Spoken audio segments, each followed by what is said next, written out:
পরী বা অপ্সরা হাজির করার প্রাচীন রহস্য। ভিডিওর বিষয়বস্তু: বিশেষ আমলের মাধ্যমে পরী বা অপ্সরা সাধন। আপনি কি কখনো ভেবেছেন মানুষের চোখের আড়ালে থাকা অন্য জগতের কোনো সত্তাকে চোখের সামনে দেখা সম্ভব? আপনি কি চান আপনার হাতের মুঠোয় এমন কোনো শক্তি থাকুক যা আপনার মনের ইচ্ছা পূরণ করবে? প্রাচীন গ্রন্থগুলোতে বর্ণনা রয়েছে এমন কিছু শক্তির, যাদেরকে আমরা পরী বা অপ্সরা বলে থাকি। আজকের ভিডিওতে আমি আপনাদের সামনে এমন এক গোপন ও শক্তিশালী আমল ফাঁস করতে যাচ্ছি, যার মাধ্যমে আপনি যে কোনো চন্দ্রমাসের প্রথম তারিখেই পরী বা অপ্সরাকে নিজের সামনে হাজির করতে পারবেন। তবে সাবধান, এই পথ যেমন রোমাঞ্চকর তেমনি ভয়ঙ্কর। সামান্য ভুল আপনাকে বড় বিপদে ফেলতে পারে। ভিডিওটি শেষ পর্যন্ত দেখুন এবং নিয়মগুলো নিখুঁতভাবে বুঝুন। ২. প্রস্তুতি ও প্রয়োজনীয় উপকরণ। এই আমলটি সাধারণ কোনো কাজ নয়। এর জন্য আপনার মানসিক শক্তি এবং কিছু বিশেষ উপকরণের প্রয়োজন হবে। প্রয়োজনীয় জিনিসপত্র: সময়: যে কোনো চন্দ্রমাসের প্রথম তারিখ, চাঁদ দেখার পর প্রথম রাত। উপকরণ: 7টি তাজা এবং উজ্জ্বল লাল জবা ফুল। স্থান: একটি নির্জন অন্ধকার ঘর যেখানে অন্য কারোর প্রবেশাধিকার নেই। সুগন্ধি: ভালো মানের আতর বা লোবান ব্যবহার করতে হবে যাতে পরিবেশ পবিত্র ও সুগন্ধিময় থাকে।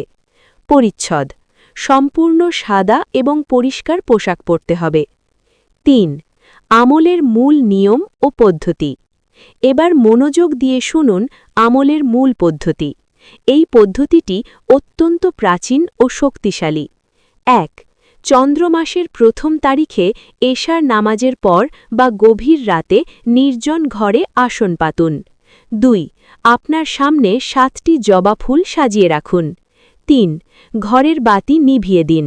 শুধুমাত্র সামান্য ধূপ বা লোবানের ধোঁয়া থাকতে পারে। এক নাগারে ৩৩৩ বার পাঠ করতে হবে।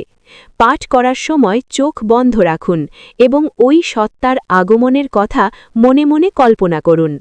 মনে রাখবেন, গণনার সময় তসবিহ বা কর ব্যবহার করতে পারেন, তবে কোনোভাবেই গণনা ভুল করা যাবে না। ঠিক ৩৩৩ বার পূর্ণ হতে হবে। ৪. ভীতি ও অলৌকিক লক্ষণ।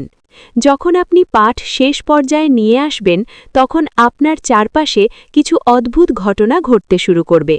আলোর ঝলকানি: ঘরের কোণে হঠাৎ করে তীব্র আলো দেখা দিতে পারে অথবা ঘরের আসবাবপত্র কেঁপে উঠতে পারে। শব্দ: কানে অদ্ভুত ফিসফিসানি বা বাতাসের শোঁ শোঁ শব্দ শোনা যেতে পারে।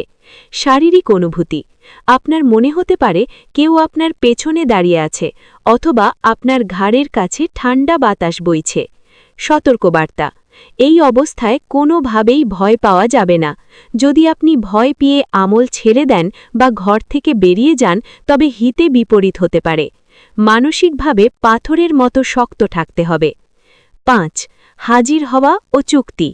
৩৩৩ বার ৫ সম্পন্ন হওয়ার পর ইনশাআল্লাহ সেই সত্তা বা অপ্সরা আপনার সামনে দৃশ্যমান হবে।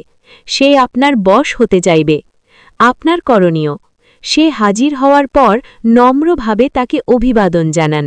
ভয় না পেয়ে সরাসরি আপনার কাঙ্ক্ষিত কথাগুলো বলুন। আপনি কেন তাকে ডেকেছেন এবং তার থেকে কী সাহায্য চান তা স্পষ্ট করুন। তার কাছ থেকে পুনরায় সাক্ষাতের কোনো সংকেত বা শর্ত জেনে নিতে পারেন। কাজ শেষ হলে তাকে সসম্মানে বিদায় দিন। ৬. উপসংহার ও চূড়ান্ত সতর্কতা। এই আমলটি অত্যন্ত গোপন ও স্পর্শকাতর। এটি করার আগে অবশ্যই আপনার সাহস এবং একাগ্রতা যাচাই করে নেবেন। অশুভ উদ্দেশ্যে বা কাউকে কষ্ট দেওয়ার জন্য এটি ব্যবহার করলে এর কুফল আপনার উপরই বর্তাবে। মনে রাখবেন, এসব শক্তির উপর একমাত্র সৃষ্টিকর্তার নিয়ন্ত্রণ রয়েছে, তাই সব সময় তার উপর ভরসা রাখবেন। ভিডিওটি যদি আপনাদের কাছে তথ্যবহুল মনে হয় তাহলে লাইক দিন এবং আমাদের চ্যানেলটি সাবস্ক্রাইব করে রাখুন পরবর্তী রহস্যময় আমলগুলো সবার আগে পেতে। আপনার কোনো ব্যক্তিগত অভিজ্ঞতা থাকলে কমেন্টে শেয়ার করতে ভুলবেন না। বিদায়। আজ এই পর্যন্তই। ভালো থাকবেন, সাবধানে থাকবেন। আল্লাহ হাফেজ।